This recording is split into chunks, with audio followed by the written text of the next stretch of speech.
Uh, Israel's Iron Dome missiles have intercepted about 85% of Hamas rockets fired at Israeli civilians.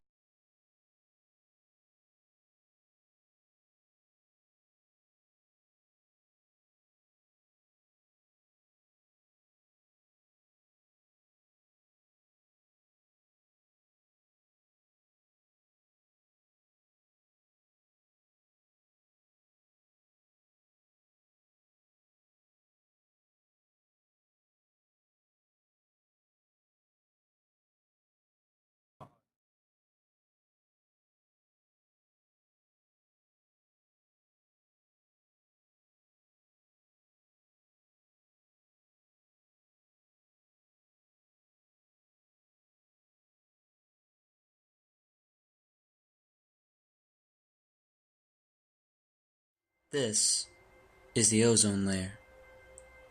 It is a belt of naturally occurring ozone gases that sit miles above Earth and serves as a shield from the harmful radiation emitted by the sun. This radiation can cause skin cancer and cataracts in humans, harm animals, and also plants all across the globe. Without it, life on Earth would be almost nothing. Right now, though, it's depleting.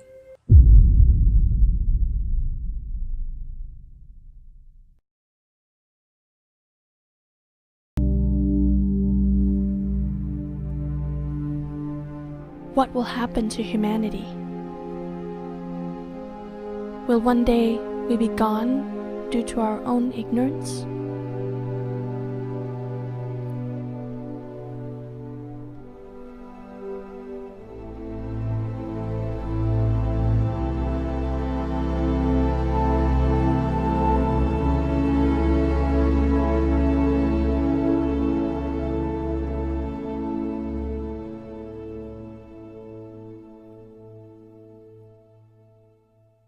Global warming is the continuing rise in the average temperature of Earth's climate system.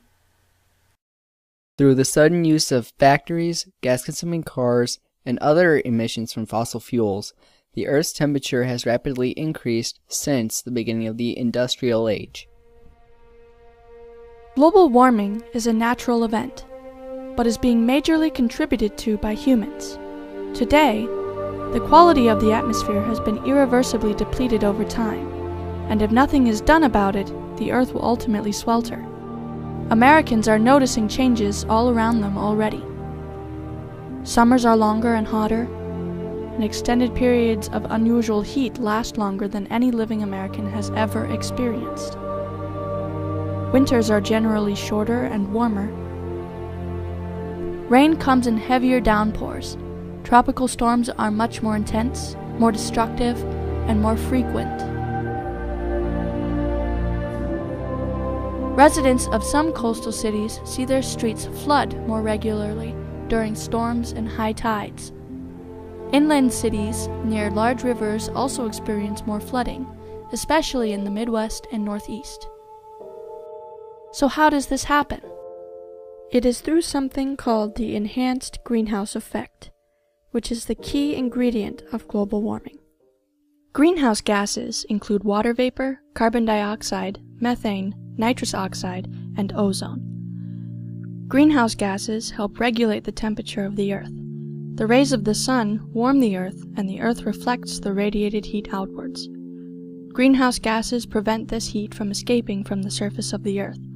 Without these gases, the temperature of the Earth would be unbearably colder. It is the sun that provides our planet with warmth and light, but the amount of energy that the Earth receives from the sun varies. Throughout the Earth's existence, the Earth has gradually changed its orbit around the sun, and with each orbit, the patterns of the energy that the Earth receives are different from each other. These changes have contributed to dramatic shifts in Earth's climate. The sun's radiation comes in the form of light waves, heating up the Earth.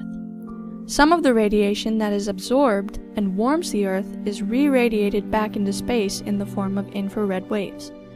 But some of the infrared radiation is trapped by the atmosphere and held inside it.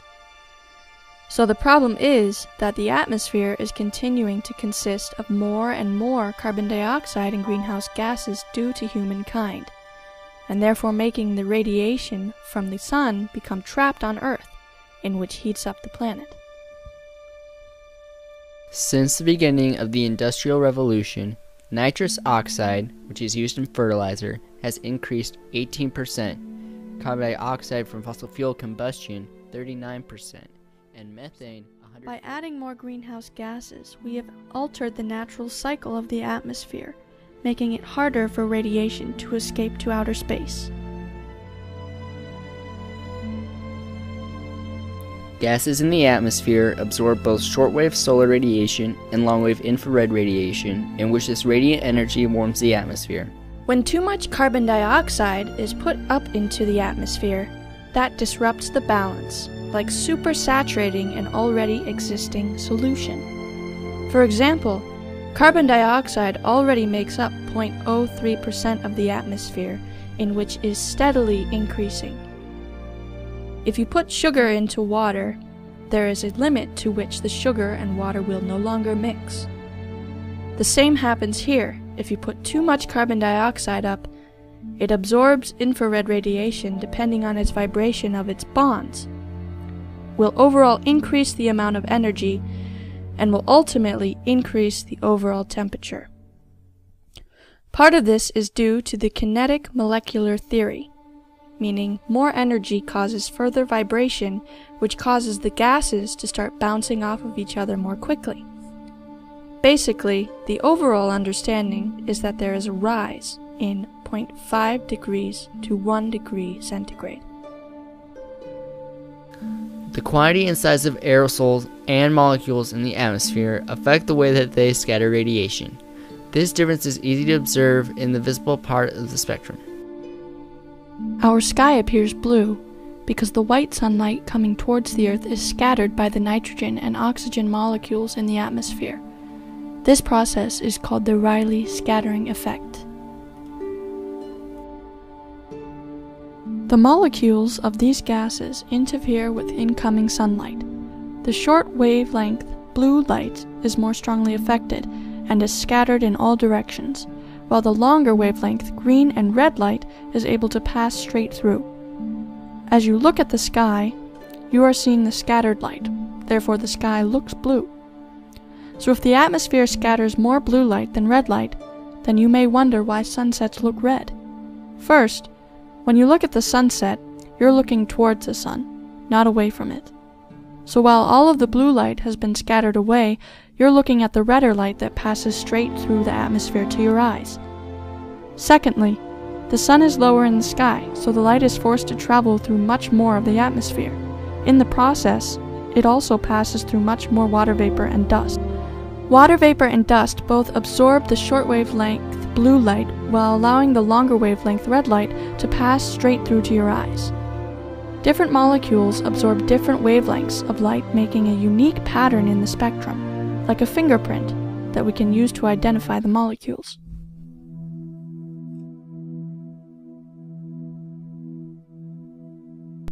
As mentioned before, one of the largest and most detrimental factors of global warming is the increased melting of permanent ice sheets and glaciers all over the globe. From 1978 to 2004, perennial sea ice cover in the Arctic declined by 7.8% each decade. If these trends continue, late summer sea ice could disappear from the Arctic as early as 2030. Paleoclimate scientists can learn a lot about the Earth's past climate by looking at the air and the ice, all by analyzing what geochemical proxies that are contained in the air bubbles of the ice.